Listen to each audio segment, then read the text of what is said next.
deputada Carolina de Tone, acompanhada por vários outros parlamentares, leu da tribuna da Câmara uma carta de um dos inúmeros presos políticos do ministro Alexandre de Moraes, do Supremo Tribunal Federal, além de entregar ao presidente da Câmara, Hugo Motta, 8 cartas para que ele se familiarize com a situação do país que ele declarou desconhecer.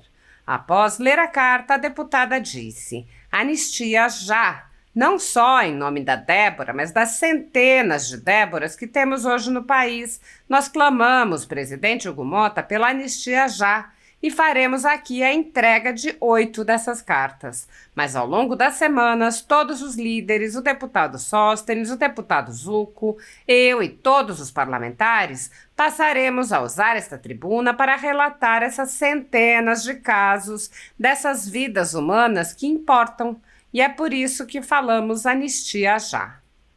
Milhares de pessoas estão sujeitas a medidas arbitrárias por motivação meramente política. Nos inquéritos conduzidos em cortes superiores, como o Supremo Tribunal Federal e o Tribunal Superior Eleitoral, pessoas são incluídas em inquéritos e mesmo condenadas em lotes, sem qualquer individualização de condutas ou de penas.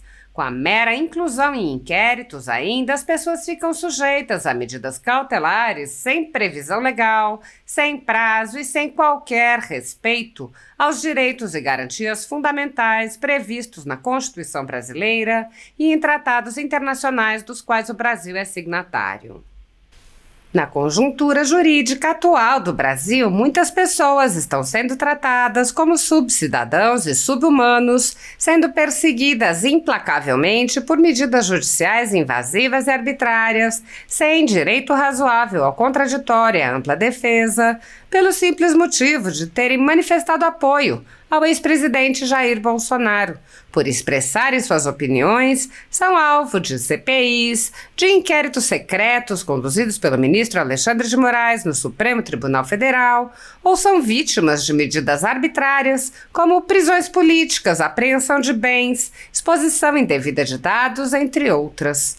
O ex-presidente Jair Bolsonaro chegou a advertir em um pronunciamento para uma manifestação da subprocuradora Lindor Araújo, da Procuradoria-Geral da República, que denunciou o uso da técnica da Fishing Expedition por parte do ministro Alexandre de Moraes. A técnica é comum nos inquéritos conduzidos por Moraes contra adversários políticos, jornais independentes e cidadãos que se expressam de maneira crítica contra a conduta de ministros da Suprema Corte. Neste modus operandi, o investigador promove uma devassa em pessoas escolhidas por ele para procurar algum indício, algum motivo para a acusação, em contrariedade ao preconizado pelo direito que deveria investigar fatos. Em inquéritos conduzidos em cortes superiores, observa-se um procedimento característico. Matérias da velha imprensa atribuem um rótulo ou marca a um grupo de pessoas e isso é tido como suficiente para quebras de sigilos, interrogatórios, buscas e apreensões, prisões e confiscos. As matérias e depoimentos de pessoas suspeitas são aceitas sem questionamento e servem de base para medidas cautelares contra as pessoas marcadas. Após promover uma devassa nas pessoas e empresas, no que é conhecido como Fishing Expedition, os dados são vazados para a velha imprensa, que então promove um assassinato de reputações que dá causa a novas medidas abusivas. Conforme vários senadores já notaram, os procedimentos são comumente dirigidos aos veículos de imprensa independentes, em evidente tentativa de eliminar a concorrência, controlar a informação e manipular a população brasileira. Os inquéritos são mantidos abertos por tempo indeterminado para continuarem a produzir seus efeitos devastadores sobre as vidas dos investigados que não têm meios para questionar as decisões. Em um inquérito administrativo no Tribunal Superior Eleitoral, seguindo esse tipo de procedimento, o ministro Luiz Felipe Salomão ordenou o confisco da renda de diversas pessoas, sites e canais conservadores, inclusive a Folha Política. A decisão recebeu elogios dos ministros Luiz Roberto Barroso, Alexandre de Moraes e Edson Fachin. E o inquérito passa de corregedor em corregedor, enquanto a renda do trabalho de famílias e empresas permanece confiscada sem base legal. Após o ministro Luiz Felipe Salomão, já foram relatores do inquérito os ministros Mauro Campbell Marques, Benedito Gonçalves e Raul Araújo.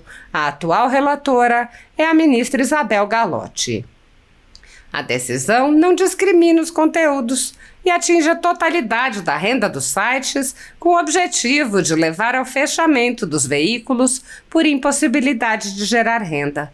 Todos os nossos rendimentos de mais de 20 meses de trabalho são retidos sem qualquer base legal.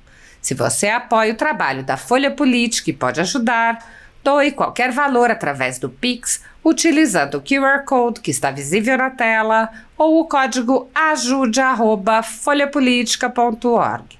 Caso não utilize Pix, há a opção de transferência bancária para a conta da empresa Raposo Fernandes, disponível na descrição deste vídeo e no comentário fixado no topo. Há mais de 10 anos, a Folha Política vem mostrando os fatos da política brasileira e dando voz a pessoas que o cartel midiático do país quer calar. pix@ajude@folhapolitica.org. Caroline de Toni com a palavra. Senhor presidente Hugo Mota, senhores parlamentares, quero compartilhar com vocês algo impressionante. No ano passado, quando pautamos a anistia na CCJ, começamos a receber diversas e centenas de cartas de presos políticos, pessoas inocentes que estão sofrendo uma das maiores arbitrariedades da justiça brasileira. E nós temos esses relatos em cartas, testemunhos fidedignos da vida dessas pessoas. E ao longo dos próximos dias, nós vamos compartilhar com os colegas essas mais de 200 relatos para que cada um venha a essa tribuna e compartilhe com o Brasil a história dessas centenas de brasileiros e brasileiras. Porque se esses brasileiros e brasileiras não estão tendo voz nos autos do processo devido às arbitrariedades, nós nessa tribuna daremos voz a essas pessoas. Porque são vidas humanas que importam. E aqui vou ler uma primeira carta, a carta do senhor Givair, para vocês verem o nível de desumanidade do que está sendo feito com ele. Olá, senhores parlamentares dessa casa. Aqui vos escreve um pai de família de 3 filhos menores. Hoje me encontro encarcerado há quase 1 ano e 10 meses por um crime o qual não cometi. Fui sentenciado a 14 anos e 8 meses de prisão em regime fechado por crime de apenas me manifestar. Fiquei 7 meses e 6 dias preso em regime fechado na Papuda, em Brasília, e depois em prisão domiciliar com uso de tornozeleira eletrônica, tendo que assinar carteirinha todas as segundas-feiras. Olha que ironia! Todas as segundas-feiras no fórum os funcionários riam de mim. Nem bandidos que tinham matado, roubado, estuprado e coisas mais tinham a obrigatoriedade. Pelo contrário, eles compareciam no fórum a cada 3 meses para assinar. Mas eu, por crime de manifestação, tinha que cumprir rigorosamente toda semana. Mesmo com o uso de tornozeleira, ainda era possível trabalhar e trazer o sustento para a minha família. Hoje me encontro novamente encarcerado, em regime fechado, longe de minha família, sem saber se os verei novamente, sem ter descumprido nenhuma medida cautelar. Fiquei sabendo que minha filha e meu filho estão no psicólogo por não entender como o nosso país está preso, se não matou, nem roubou, nem assaltou, nem traficou, nem nada afim. Minha filha fez 15 anos e eu não pude nem lhe dar um abraço, nem tampouco fazer a festinha e nem ter dançado com ela, algo que tanto sonhávamos.